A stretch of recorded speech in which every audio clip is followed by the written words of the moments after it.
There's this little unknown indie game called...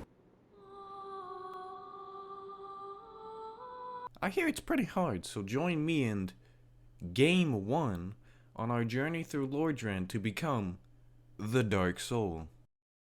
First things first, we wake up in a strange place after having a little bit too much fun with some dude named Jeffrey. I think his last name was Dahmer? And oh my god, he ate my skin! After unplugging Grandpa's life support and stealing his apple juice, we finally run into the thick goth mommy MILF that's been looking for you in your area, to whom we have to somewhat aggressively explain that Beastars is not the best anime and that she's just a furry. Approaching the ledge on some God of War type shit, we get snatched up before the Aerosmith kicks in. Once we get dropped worse than the I know how to do this kid's egg in the science experiment, we scurry over like a kid on Christmas morning, rushing to see what presents he got from Santa, only to realize that Santa's not real and they live in poverty, so there's a big fat sack of nothing waiting for him. After finally channeling his inner Kratos, we move on to Game 2. Hopefully this story doesn't become as confusing as Kingdom Hearts though. Thankfully though, it doesn't because we got the actual Christmas gift that we wanted, the best weapon in the game. All you diehard Souls vets crying to me that it's not cool using it to beat the game? I don't care. We then learn from the guy cosplaying as the average teenager these days that we need to rush to our local Walmarts and ring the bells as aggressively as possible asking for charity donations to get into Snake Fortress. Before we do that though, we gotta let Game 2 hit the gym so he can wield Mjolnir properly with two hands. Our first stop will be at the savage suburban Walmart with the McDonald's in front. You know, where all the local crackheads meet up to jump you under King Ooga Booga's order. Afterwards, we throw down with the weird Discord mod who summons his E-Kitten halfway through the fight, and finally, we hear that sweet, sweet sound. Next stop is the very shady Walmart that you really don't want to go to, but the other Walmart didn't have what you wanted, so you end up having to go anyway. Thankfully, we know the back way around the shady neighborhood, so we spend as little time as possible in the area. While on the way, we get jumped by yet another one of the locals, this time a crazed woman holding a butcher knife with a bag on her head. Finally, we get to see the sexiest spider I've ever seen and totally wouldn't mind getting webbed up in some of that. Anywho, let's move on and ring the bell before committing another war crime and killing an innocent bystander. After needlessly babbling and totally not panicking my way through Sin's Fortress, we come up to the first fearsome foe thus far, the Iron Giant. Wait, no, wrong game. We managed to score a quick, easy kill on him and got abducted by two oddly shaped succubuses from hell. Wow, beautiful. Magnifique.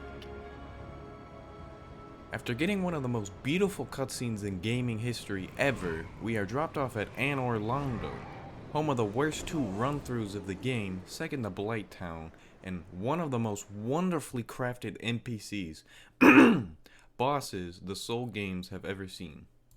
But before all that, we have to teach the Discord mod another lesson, cause apparently he forgot the first time.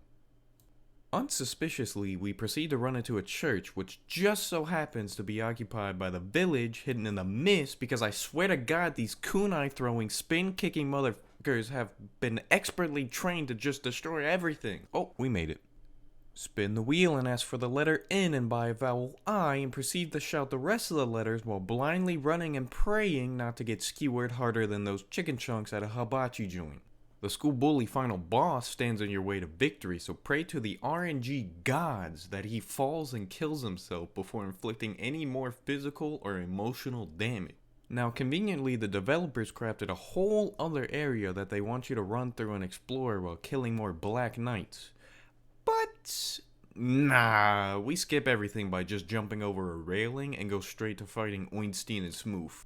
Crying like a little sissy, I readied my butthole for pure domain expansion, but I actually beat them on the first try, which was genuinely surprising, meaning we get to see the best NPC in any Souls game.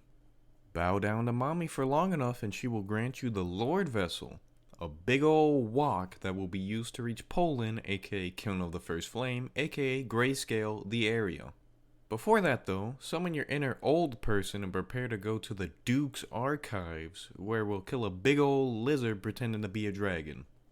He knows this, however, so he creates a trap and cheats in his own boss fight, killing you regardless and kidnapping you, throwing you to the gulag, breaking out of snake jail while simultaneously murdering an abundant population of that lady from Monsters Inc. We then arrive at the Cavern of No Platforms, where they expect you to become Air Jesus and just ignore the fact that there's no ground beneath your feet. Slaughtering a group of clams, puppy guarding the boss room, and we finally get to square off with the cheater himself. Now, what you're supposed to do is turn around and destroy the crystal behind you so he actually takes damage. See, I'm not that smart, and even knowing this, I still decided to run around him just for fun, I guess. Realizing I'm a stupid idiot, I paid the ultimate price. By killing him. I mean, the fuck you expect? With him out of the way, I decided it was time to go pay a visit to the Doomslayer and take a trip to hell, where we meet a very friendly fellow named Ceaseless Discharge? Gross. So we kill him in our never-ending thirst for bloodshed before moving on to the Demon Fire Sage. After running the ones against the reskinned first boss, we take a trip down to the lava layer of Doom where, holy shit, it's the thing from earlier coming to beat my ass! Many deaths later and a large amount of pent-up rage, I finally slayed the beast that haunts my nightmares and discovered a hopeless Solaire. Our poor son bro has lost himself in search of the sunlight. So we put him out of his misery and continue on our day wearing his armor in memory. Then we reach the worst boss in this game, the Bed of Chaos. It's just a bullshit, soul-draining, mood-crushing boss that we have to defeat. Luckily that doesn't take too long though. Fuck Patches, fuck Gravelord Nito, fuck the Tomb of the Giants, thank you. Now with over 3/4 of the end game done, it's time to become the thing we all hate, a neglectful pet owner. Of course, while battling Sif, the big old good boy, I had nothing but respect and honor for the good boy defending his man. We could have been friends in another life. Just not this one.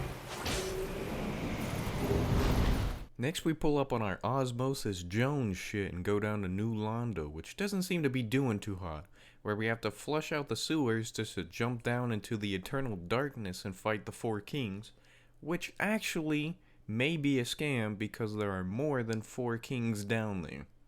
After dodging all the hoes you will get if you subscribe to my channel, we meet some creepy dude on the roof of the building who gives us a key. We use said key to drain some water and drown out a bunch of drakes or something in the valley, I don't care.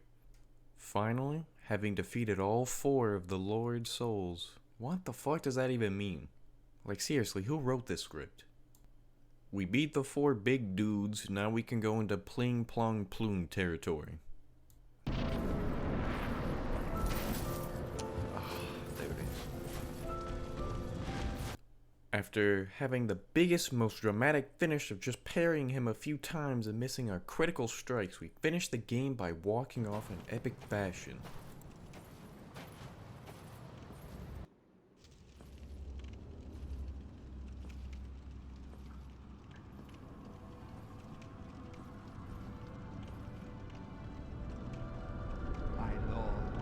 Bless thy safe return. Let Carth and Fraft serve your highness. We are here to serve your highness. Yeah.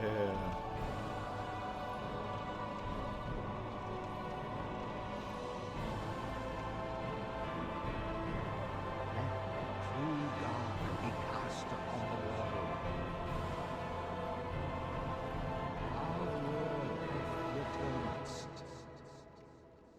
I beat the final boss.